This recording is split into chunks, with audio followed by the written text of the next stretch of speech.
મિત્રો, આ કિસાન બચાવો યાત્રા કેમ કાઢવી પડી છે? આ કોઈ આમ આદમી પાર્ટીની યાત્રા નથી, આ કોઈ પક્ષની યાત્રા નથી, આ કોઈ વ્યક્તિની યાત્રા નથી.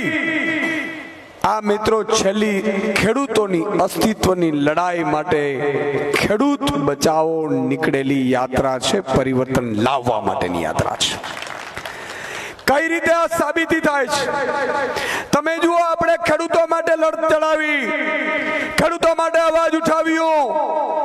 બોટાદમાં આપણા ખેડૂતો ભેગા થયા, હળદરમાં આપણે ખેડૂતો માટે અવાજ ઉપાડ્યું, અને ભાજપે ખેડૂતો ઉપર એટલો અત્યાચાર કર્યો કે આપણા ખેડૂત આગેવાનોને જેલમાં નાખી દીધા, એમની ઉપર અત્યાચાર કર્યો. ખેડૂતોને ઘરમાંથી કાઢીને પોલીસ દ્વારા માર મરાવવામાં આવ્યો.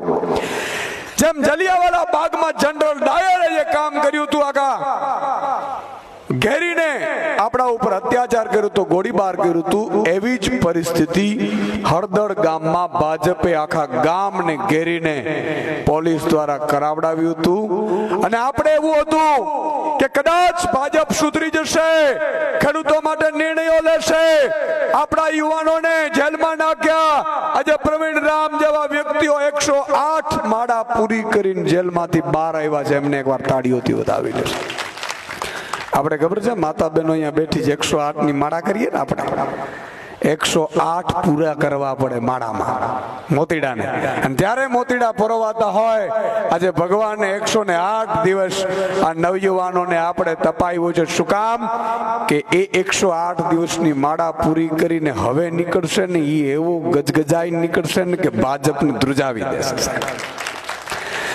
આજે આપણે એમ આવતું કે ભાજપ અત્યાચાર કરી આગામી તાલુકા જિલ્લાની ચૂંટણીઓ આવે છે, એનાથી ડરીને એ ખેડૂતો માટેના નિર્ણયો લેશે.